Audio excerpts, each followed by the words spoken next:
Photography is an art of observation, and today I have the pleasure to have with me an observer of extraordinary insight and empathy. Welcome to La Petite Fabrique de Photographie. I am Gennaro, and it is my honor to welcome Olivia Archer. Olivia is a member and former president of Magnum Photos.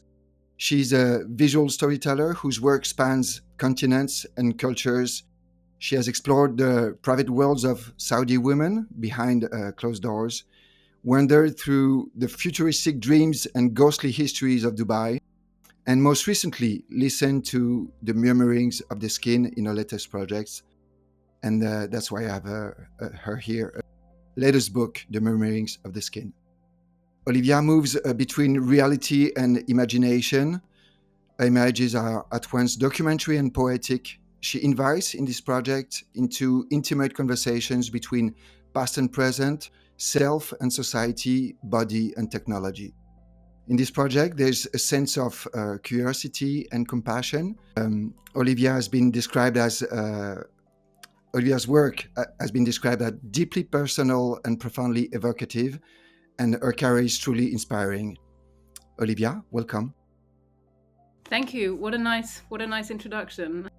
I appreciate that. No, thank you. Thank you very much for being here.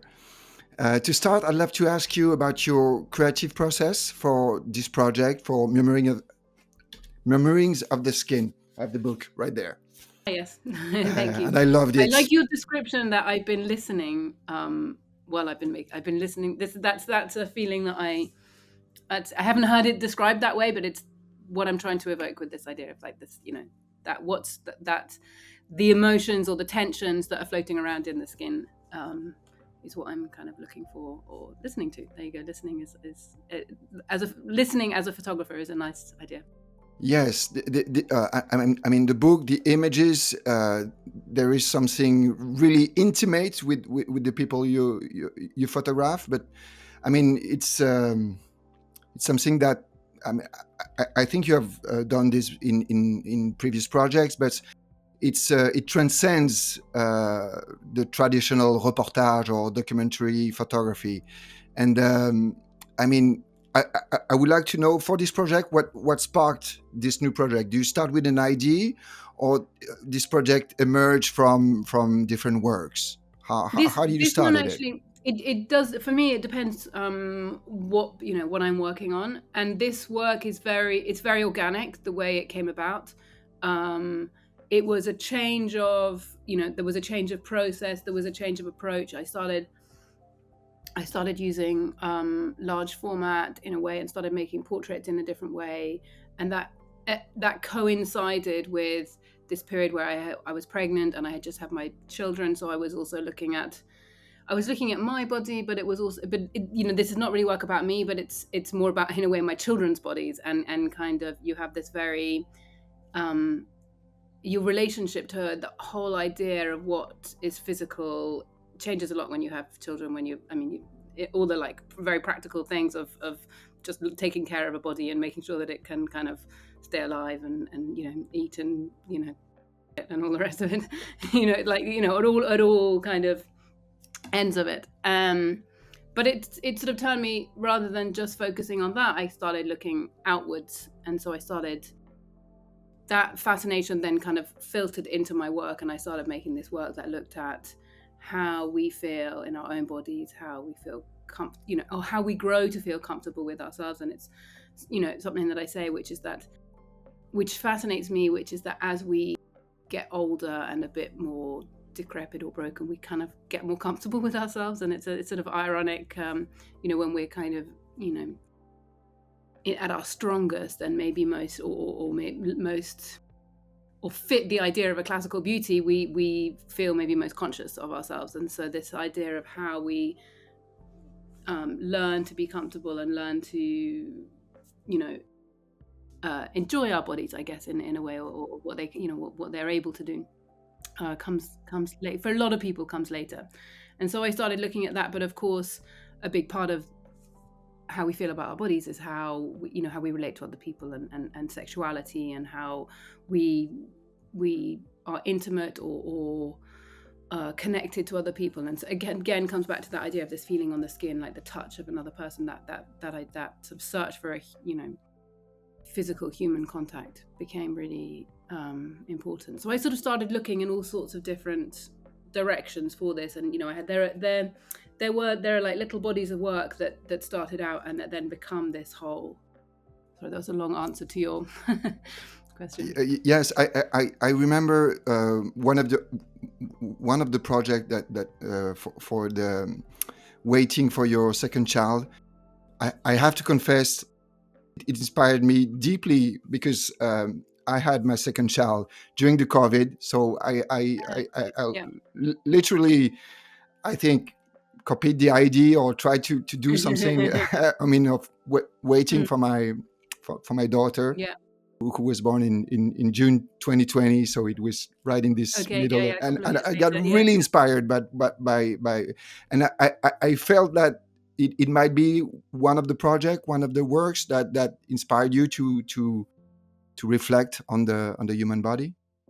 Absolutely. Yeah. Yeah. That period. So that was one of the, as I say, like smaller projects that kind of fed into this and thinking about this. I mean, that work it's about the human body, but it's also about the emotion of it. So it's this kind of crossover. It was this kind of emotional process that so when the first time you're pregnant, it's really all about, you and your, this kind of thing, this kind of miracle. And it's you know, it's a very incredible thing that you do. And I like right in the beginning of my book that my brother, he jokes to me and he goes, "Hey, you're growing a human." And it's like, it's a joke, but it's actually that, it is this incredible thing. You are like, and you, without doing anything, right? So you just kind of, you just let your body do what it's, knows how to do. And that's an incredible thing. And it made me think in a way that, it makes you feel something that you'd never thought that you would feel. But then the second time round, you don't have that time to think about it because you're looking after you still have this other child who's then maybe got slightly more complex ideas of what's going to come. And so this is when it steps over from being just about something physical to being something also emotional.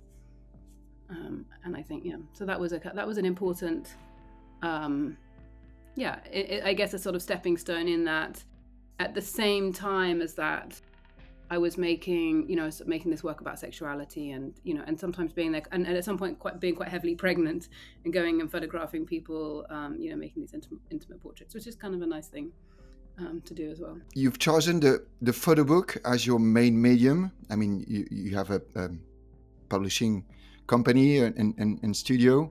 And what draws you to the form of the photo book, and how do you use it to amplify your storytelling? Or I mean, how does the experience of holding and reading a book, how the object transform enhance the story you're trying to tell? Yeah, so I mean, like many photographers, feel that the book is the kind of ultimate way to express myself, and but I think there's something that comes first for me in that, which is that I'm not somebody who's obsessed with the single image, and I love a beautiful image and I love an image that tells a whole story, but I'm really, I'm really much more passionate about the series, the bigger narrative, like the picture as part of something broader that is, where does it fit in that set of images, and even if it's a set of images that don't necessarily come from the same thing. So that's the first thing that the book does for me, is like it takes an image out of its isolation. So it really puts it, it becomes part of a family of images, and that's, and you, and then you bind it together, right? It's not even an exhibition. You can put pictures together, but you can still, essentially have one on its own. In a book, you don't. They become part of this bigger group, and that's really important to me. And I think the way they speak to each other across a page, as you go through, that's very important to me. The other thing, like photo books for me, I really believe in reading a photo book, and I believe in, and I know a lot of people pick them up, and the natural thing is to like you go this way around, but like I really believe in a book, and my books are not that big, and I like them to be, you know, not too big. I mean, this one is a little bit bigger than my previous books. You know, these pictures, most of the pictures in the book are made on 5:4, so it would be a shame to make it too small. But it's still kind of, you know, it's intimate. It has this soft back, so it's like it's intimate. You can sort of feel your way through it, and I really love it if people can go through it. I always add text, and it's kind of my little voice taking people through, and I use text in books in a way like photographs. So I try, you know, it's not I don't try it. They're not captions. They're not really text. There's very, very little to them. They're kind of vignettes. Is it more like a feeling? I think it adds to the feeling, to the experience.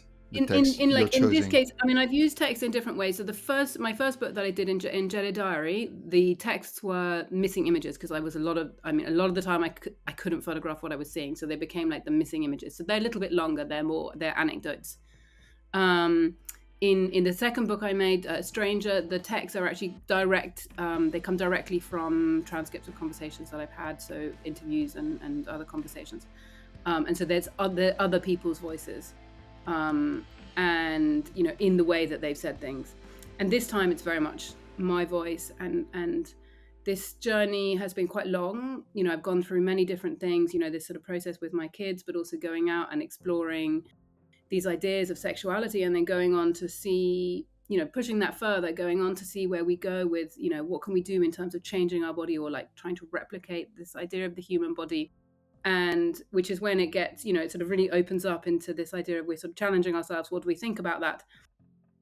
And so the text here are my, you know, it's the thread. It's bringing, you know, some of it is reference to things that are not necessarily going to be obvious, but maybe things that I've been reading, you know, whilst I've been doing this, reading text, you know, on very different kinds of things. There's a reference to, you know, D.H. Lawrence text in there, but just because it was something that meant something to me as I was making this work, and then becomes my thread stitching it all together. And some of them may not necessarily make sense, but maybe eventually, or people can maybe take their own sense from them, in a way that with photographs, you know, I don't want to over explain it. It's like there are these feelings that I've had. There's this reference to being like an animal mother, which is a very strong feeling that I had when I went through this process, and you know, and then this feeling that I had when you see, you know, this idea of motion and balance, and I started exploring these ideas of, you know, so I had quite a lot of ideas that I'm trying to get in there, like how we're able to, the like incredible feat of being able to kind of move on 2 feet that we never think about, then becomes this thing. So I'm sort of exploring all those ideas, and they just become these little references to it as I go along, if that makes sense. Fascinating. So I love this idea that people could sit down and read it from. Yeah, because in the book there's also this physical experience of turning the pages and having the hands so close to these bodies that you're showing. So there is, I don't know, kinesthetic It's very experience tactile, and we that wanted to use this uncoated paper so that it feels tactile, so that it has a I think that was an important part of how we made the book, and also there's this nice sort of red stitching in it, and About the subject, I would like to connect the relationship that we have with our own bodies to the idea of, I don't know if you're familiar with somatic experience. Basically, that the body's lived experience and memory, the idea that our body keeps everything and shows everything, including trauma. yeah, And absolutely. and This is, so I didn't know the term, but yes, this is something that I'm super drawn to, this idea of the trace that we carry on our, you know. So there's obviously a couple of references to scars, and for me the scars, it's not necessarily the trace of the trauma, but it's actually, it's looking at the body, how the body heals. So, you know, we have, and because I think those pictures become important to me when we start looking at the man-made body, right? So you have the robots, and you have these kind of incredible bodies, or machines that can do different things, like the walking, or, you know, the limbs, or the robot with its expressions. And then the strange thing, the sort of experience that I had with those, is that at some point you can turn those machines off, and then you can turn them back on again, and it's this very, so there are creations, and that's, I don't know why that it's something that really it sort of got me when I was making the work, because you'd photograph the machine, and then you'd start to feel a little bit of affection for it, because you do, in a strange way, even though you know that it's a robot and a machine, and then you turn it off and you go like, oh, okay, and it sort of takes everything out of it, and then but you can fix a machine, or you can put it back on again, but the body sort of does it itself, and this is like this idea of these scars. So the body fixes itself. It lets, and we carry those traces, and it's kind of the trace of the work that the body has done to kind of put itself back, which is I end up constantly in awe of the body, of what I've seen, of the people. That's sort of a feeling that I constantly take through me, and take through the work. And I think maybe this idea of like the murmurings of the skin, it's like that, my feeling of being in awe. I'm in awe of the like technology, but I'm also in awe of the body, and just this naturally what it can do. Maybe on a more, I don't know, philosophical note. I mean, I believe that photography is always about identity of the subject, and that your work prompts question about identity, about memory, what it means to be human. And I believe we're going to live soon enough with robots, or I don't know, robotic parts in our body, as you suggested. And are there any philosophical ideas or questions that guide your work in this project, or in general? Do you find yourself influenced by particular philosophical readings or concepts? I mean, I like the ideas of in Zen Buddhism about the body and the self. Are these things No, it's an interesting related question. to I your don't know work? if I have a good answer for it. I mean, I sort of, I suppose I follow this kind of intuition more, and this, being inspired by the people that I meet. I don't necessarily have a kind of philosophy that I follow in this sense. I mean, I think we're gonna do an awful lot more, right? So I think what I've seen with technology, and actually, to me, one of the most fascinating bits of technology is one of the more common ones, which is the picture of the cochlear implant. This so there's the cochlear implant, and it connects to the brain, with Yes, a magnetic plate, and that's crazy technology, right? And you that's think about that. and now they can play video games. I mean, it's a start, They but can it's do just all sorts of things. Yeah, I yeah. mean, once it gets to this point of connecting to the brain, that's where, it's, to me, it becomes I don't it becomes totally bonkers. And that's very, the cochlear implant is a very practical thing that is very, very widely used and helps, a huge number of people. There's also the eye, the guy with the camera in the eye, Rob. So he, this is fascinating. This doesn't connect to his brain, so it connects to a receiver, and that's what we recorded. Those pictures of me that you see at the end of the book, they come through we've recorded the screen of a receiver. But imagine if that can, like, when it will go. And it was interesting talking to him. He was saying he gets a lot of hate mail because he has this camera in his eye, and people feel that he's spying. And it's kind of fascinating, actually, because the camera in his eye is at least at the stage, I don't know where it's at now, it's a few years ago that I photographed him. It's, the images are not that sophisticated. We all walk around with a more sophisticated camera in our hand, like every single person everywhere. So it's kind of, we have to work out, I think, I think our like ethical limits have been pushed so much by what we carry around in our hand, and like our data that's recorded, more than these. The technology that I've been looking at is physical technology that helps us sort of physically move, motion. Yes, okay, I and yeah, but it's not the same as that kind of data world that is I didn't go into that space. I'm really, really like fascinated with the physical, and I think that our ethical issues are going to come in that space. I mean, I think it might be a bit on the side, but it's a discussion that I've seen on the internet of a project of generated images. I mean, it's still, is it still photography? I'm thinking, of course, of the book of Carl de Keyser. I Yeah, mean, we live in a world. I think it's it's sort of, connected. I think this yeah. discussion is connected. I mean, do you It want to is say connected, something yeah, about yeah. it, I feel like I'm or in a very low. I mean, the work that I'm making here, it's really in a space that is, on the scale. Like I'm right down here, right? There's a like yes, the scale has already gone way beyond. And I'm kind of trying to keep myself back in that sort of physical things that you can, touch and sort of wrestle with.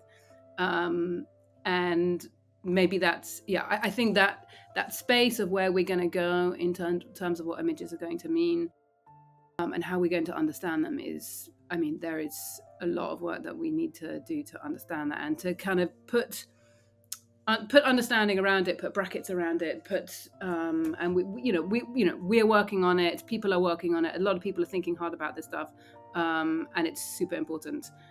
For me, it doesn't touch what I'm doing because it's actually a bit further back.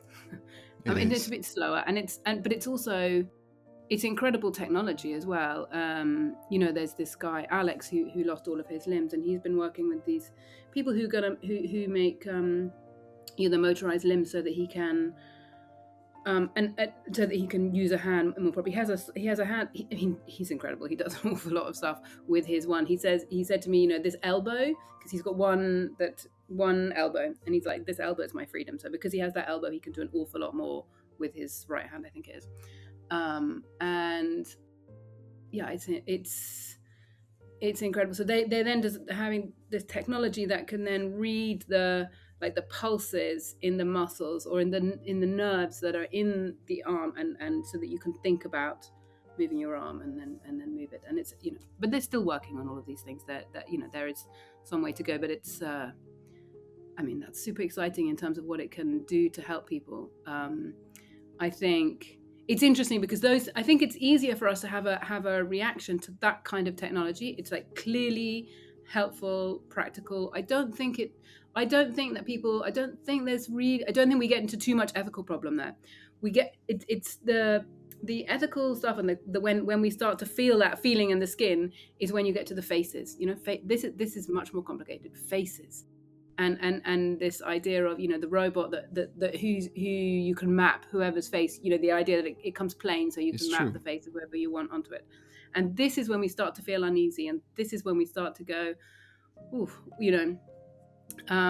what does that mean, and how, what is it going to be? But there's a lot Or there's if a it lot of it touches the just brain, very practical or and if it helpful. touches the Yes, brain, or when it goes in the brain. yeah. These are the places where it starts to get uneasy, and you start to have to think. So the sort of practical motion part, and but like I say, the cochlear implant, this is going into the brain too, and that's it's not straightforward. I mean, I don't know if you've seen this film, Sound of Metal, which is Oh no, I have not. a great No, film. Anyway, I will. um, I will check that out. it's complicated. This sort of how this technology gets used, and where but it's Well, obviously helped a lot of people. it was one of my questions, but I will not go through that because I think I have to wrap up about your influences and maybe in movies, in writings that you may have Ooh. used in this work or in previous. But I will not go through because We can do that. I mean, I briefly. mean, And I can take a few more minutes. It's okay. no, I suppose.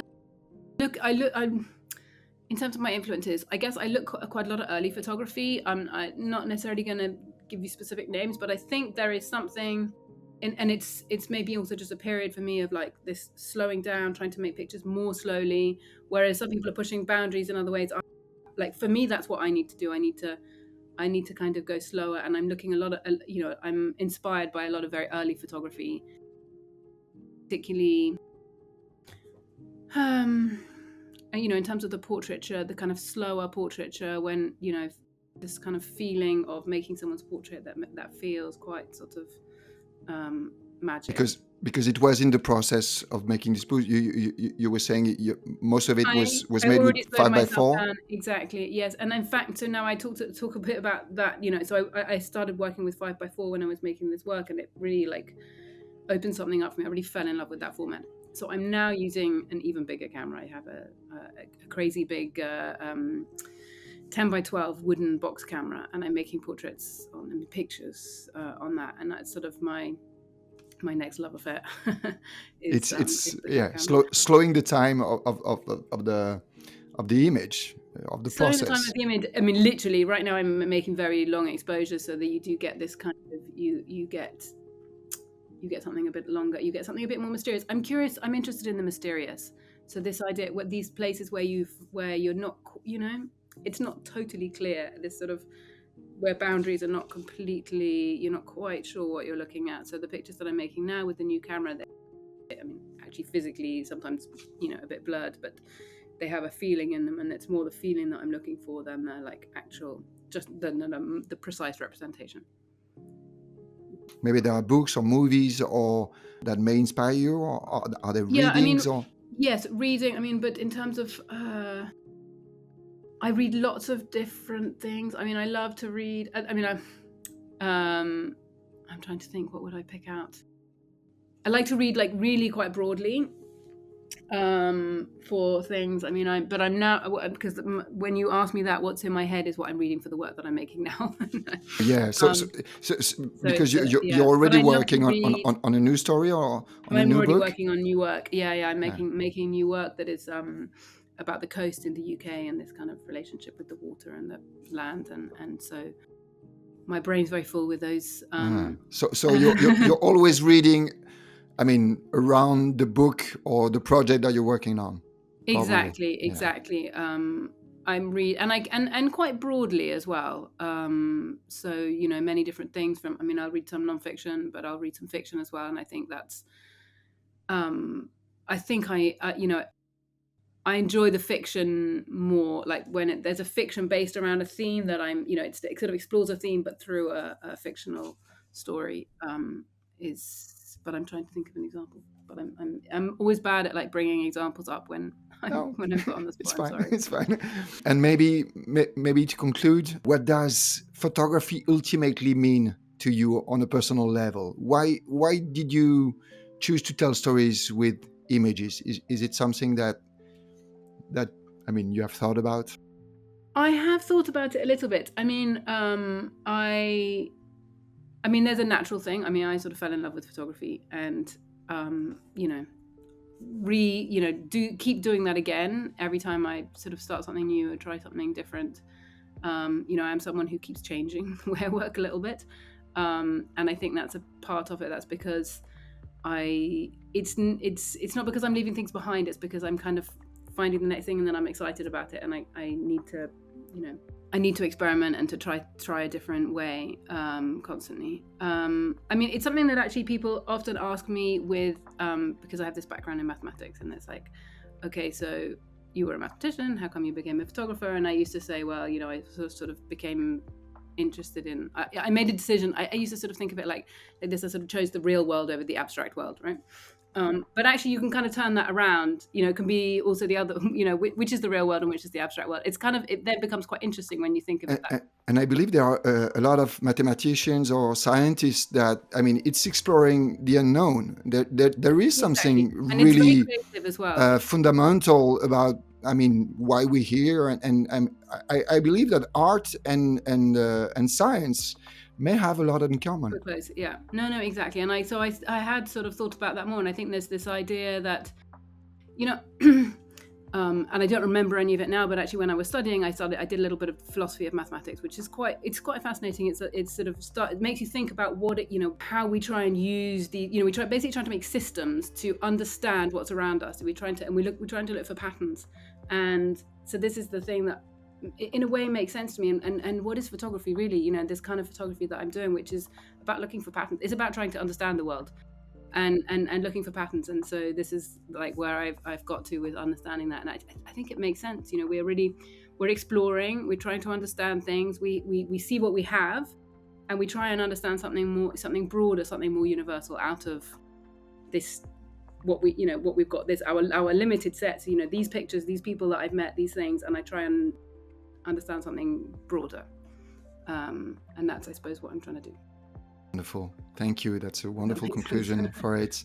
I believe this is half an hour. I mean, this is amazing. Thank you so much.